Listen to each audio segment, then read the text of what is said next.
Friends of the Forest, the creepy tale of the lost boy. When I think back to my childhood, my memories are a mixture of the innocent and the eerie. Growing up in a small town where everyone knew each other, my friends and I spent our days exploring the woods and fields that surrounded our neighborhood. It was the summer of 15 years ago, the summer when we met Bernard.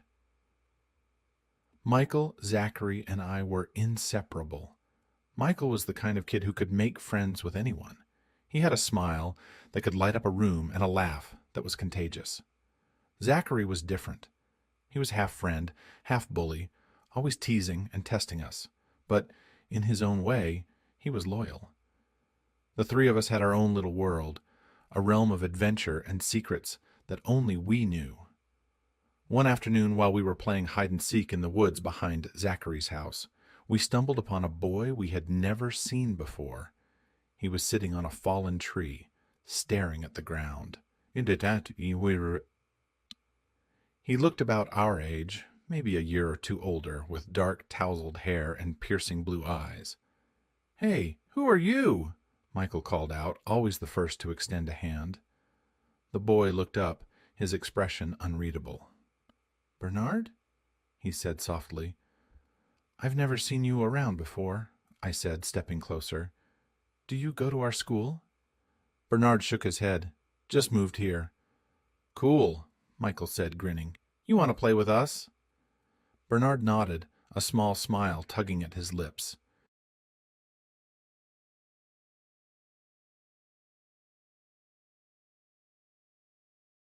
We welcomed him into our group, and for the rest of the day we ran through the woods, playing games and climbing trees. Bernard was quiet, almost shy, but there was something about him that intrigued us. He moved with a strange grace, his eyes always watchful, as if he were constantly on guard. Zachary, true to form, tested Bernard's boundaries. He teased him, called him names, but Bernard never reacted the way Zachary expected.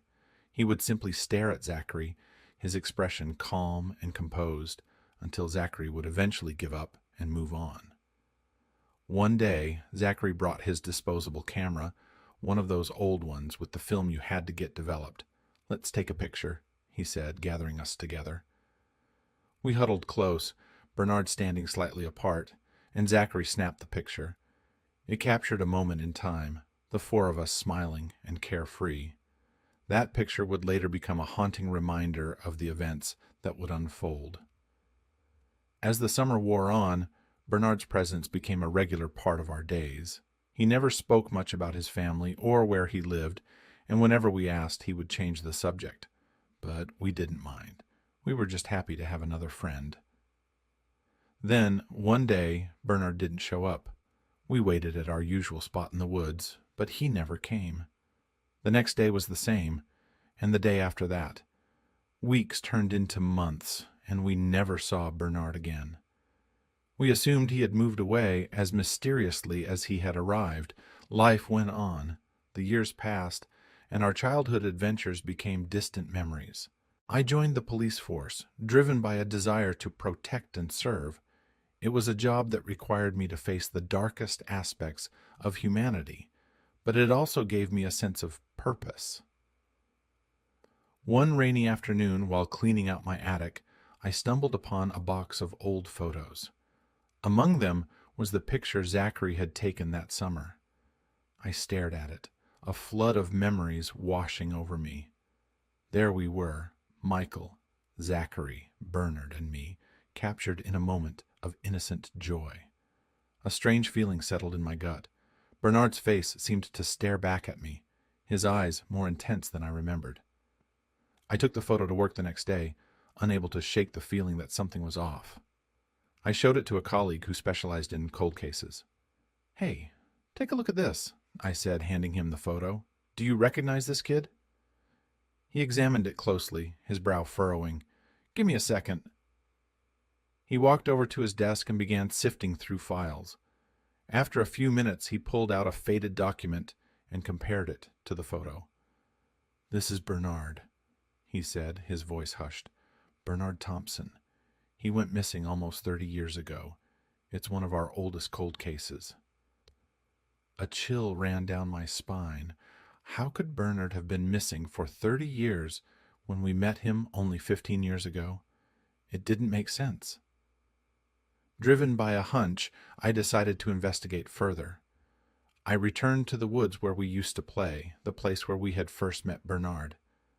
The trees had grown thicker, the paths more overgrown, but it was still the same place. I walked deeper into the woods, my mind racing with possibilities. As I reached a small clearing, I noticed something half buried in the underbrush. It was a piece of fabric, tattered and weathered by time. I knelt down, my heart pounding, and began to dig. The earth was damp and heavy, but I kept at it, my hands trembling with a mixture of fear and determination. Then I saw it. A skeletal hand, fingers curled as if reaching for something. I unearthed the rest of the remains, my breath catching in my throat. There, in the shallow grave, lay the skeletal remains of a child, long forgotten and alone. I called for backup, my mind numb with shock. As we waited for the forensic team to arrive, I couldn't shake the feeling that Bernard was still watching me, his piercing blue eyes following my every move. The investigation confirmed what I already knew.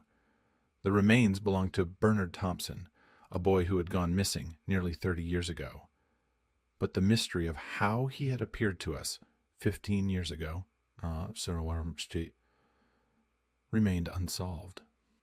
I often think back to that summer, to the strange quiet boy who appeared out of nowhere and then vanished just as suddenly. Bernard's ghost, or whatever he had been, left an indelible mark on our lives. Michael and Zachary, when I told them what I had discovered, were as bewildered as I was. We may never know the full truth of what happened, but I can't help but feel that Bernard was trying to tell us something. Perhaps his restless spirit sought companionship, a way to reach out and be remembered. Or maybe there are things in this world that we simply cannot understand, forces beyond our comprehension that shape our destinies. Whatever the case, I know one thing for certain. Some mysteries are meant to remain unsolved, lingering in the shadows of our past, forever haunting our memories.